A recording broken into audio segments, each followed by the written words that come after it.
Wakati wakazi wakatubuka wakiendelea kulalamika kuhusu maji yanayoathiri makazi yao, lakini kwa upande wa Kibirizi wao wanalalamika kuhusu kujaa kwa maji kwa barabara inayoelekea Mwalo wa Samaki pamoja na bandarini. Bandari ambayo watu kutoka nchi jirani Kongo na Burundi huitumia katika shughuli za usafirishaji. Wafanyabiashara na madereva wameendelea kulalamika kuharibika kwa eneo hilo ambalo limekuwa likiathiri sio kwa wafanyabiashara na madereva tu, hata kwa wanafunzi wanaotumia barabara hiyo kuelekea mashuleni. Kwa jina naitwa Rajabu Zuberi Rajabu, ni mkazi wa kata ya Kibirizi na ni mdau wa usafirishaji katika bandari ya Kibirizi. Sisi tumepata athari ya maji haya ni kulingana na miundombinu ya serikali ambao hawakutaka kushirikisha wananchi ambao tumeujua madhara haya maji hapa. Na tatizo unaona kuja kwa haya maji ni tatizo la bandari. Walienda wakasukuma maji wakajaza kifusi. Kile kifusi walichokijaza hawakwenda na mwenendo wa kifusi ambacho kilichotakiwa kijazwe. Kwa hiyo wao kwa ufikirio wao, kwa usomi wao waliosoma, hawakutaka kupata sisi ambao ni wenyeji wa hapa. Walijisahau kwa sababu sisi wenyeji tuliwaelekeza bandari hii ili muiweze pateni level inayoanzia msikitini kwenda ziwani. Ndio bandari hii. Tofauti na hapo, hii bandari hamtoiweza. Leo barabara hii imekatika katika eneo linaingiza pesa katika manispaa ya Kigoma Ujiji ni Kibirizi, na katika sehemu ambayo ina mchanganyiko wa watu wengi ni Kibirizi na Kigoma Mjini. Lakini leo serikali imesahau Kibirizi. Kwa hiyo sisi tulikuwa tunaishauri serikali ije kwanza itengeneze hii barabara. Hii ni barabara mama. Waje watengeneze hii barabara na wasimpe Mswahili, wampe Mchina ndio atayaweza haya maji. Kwa sababu tunaona barabara aliyotengeneza Mswahili hapo haipo katika kiwango. Lakini wakimpa Mchina hapa haya maji yatarama. Wasiana tafuta mteja auze haraka sana kama ni ya kwanza tujilie sote. Kwa hiyo tunaiomba serikali ije iangalie adha ambayo tulionayo. Kwa sababu leo hapa Kongo, Burundi tegemeo lao ni hapa. Leo wameshindwa kuwa wanaleta mizigo yao kulingana na maji jinsi yamejaa bandari.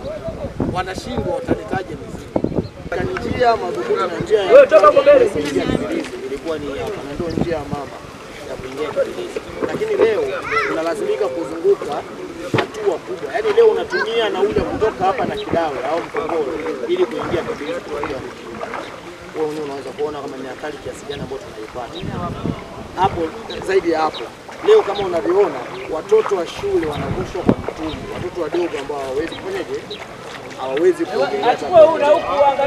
Pia tu wanavushwa kwa mtumbu. Kwa kwamba hii ni athari, mwisho wa siku hapo tutakuja kupokea maafa. Sio kama serikali yetu hiyo ninaona na naamini kabisa moja kwa moja ina uwezo wa kutengeneza hapo. Labda tu ni wakati au budget haijatoka. Lakini naomba kupitia chombo chenu hivyo ujumbe kwamba tunaathirika sana wafanyakazi wa na wakazi wa Kibirizi. Jina naitwa Hamna Ramadhani Talangwa. Ni mzaliwa wa hapa Kibirizi. Kama janga lilivyotukuta hili la maji, imeathiri sana watu wa Kibirizi, kwa watu wanaotumia barabara hii kutoka Kibirizi kwenda Kigoma Mjini. Na hii ni barabara kubwa sana inayotumika kama bandarini. Bandari kubwa kwenda bandari ndogo. Na hii ndo barabara yao kubwa sana wanaoitumia. Na vyombo vya serikali pia vinatumika. Inapita hapa mbali na raia. Kwa hiyo athari kubwa tunayoipata wananchi wa Kibirizi, na hata tofauti na wananchi wa Kibirizi, wote wanaathirika kwa janga hili la maji. Kama jinsi mnavyoona, watu kuvuka ni kwa mitumbu. Mwingine hiyo pesa ya kuvuka kwa mitumbu hana. Kama vile mimi dada yenu tumekutana hapa tayari nilikuwa nishapandisha nguo nivuke maji, ndio nimetoka hospitali. Kwa hiyo nafikiri na wenyewe wametulia, wanasubiria kwanza hii hali ifanye nini? Ikate, watakuja kulifanyia kazi siku za mbele. Ila tunaathirika sana kwa wastani. Wanafunzi wakienda shule, inabidi mzazi ampe shilingi 400 kwenda na kurudi. Akienda hivi avuke Mtumbu kwa shilingi 200.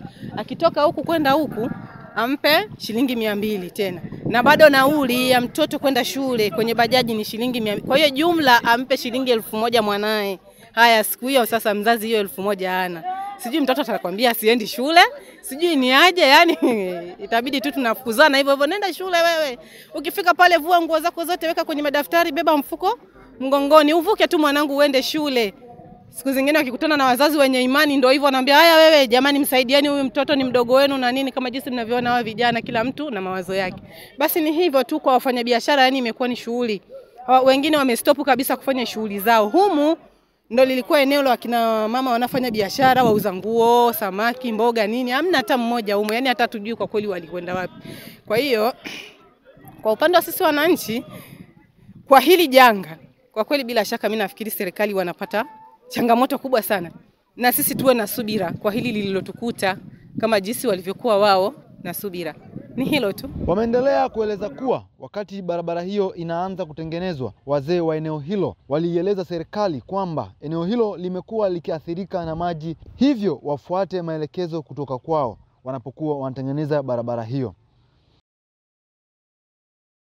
Kwa hiyo tunaomba serikali ije ikae hapa iangalie miundombinu ambayo itafanyika hapa. Na hii kazi hapa wawape wa China, watu hao Waswahili hawawezi kufanya kazi. Ndio madhara watatuletea madhara makubwa. Kwa hiyo langu nilikuwa naisihi serikali ije itusaidie. Kibirizi sasa hivi tuko kwenye adha. Bandari imezama. Na ndio inaingiza mapato makubwa kwenye serikali yetu. Kwa sababu katika mkoa wa Kigoma sehemu inayoingiza hela za yani bandari inayoingiza hela ni bandari ya Kibirizi. Kwa hiyo tunaomba bandari ije. Na watu wa serikali waje wafanye tathmini. Watutengenezee barabara. Japo serikali imeonyesha juhudi za kufufua barabara hiyo kwa kuweka vifusi, juhudi hizo za kutengeneza barabara hiyo zimegonga mwamba kutokana na mvua kubwa zinazoendelea kunyesha katika mkoa wa Kigoma. Kwa sababu mwaka huu tulikuwa ni mwezi wa ngapi nafikiri, nakumbuka nilikutana na mwandishi wa habari kama tulivyokutana mimi na nyie leo. Walinihoji kuhusu hii barabara na changamoto tunazozipata na watu walioathirika huko. Nilijibu hili swali. Baada ya hapo hakuisha hata wiki yani, serikali ilileta vifusi ambavyo ndio hivi hapa. Haikuisha wiki, mvua hiyo vile vifusi vikawa vimepotea. Kwa hiyo nafikiri na wenyewe wametulia, wanasubiria kwanza hii hali ifanye nini? Ikate, watakuja kulifanyia kazi siku za mbele, ila tunaathirika sana kwa wastani. Ni katika kata ya Kibirizi mkoani Kigoma.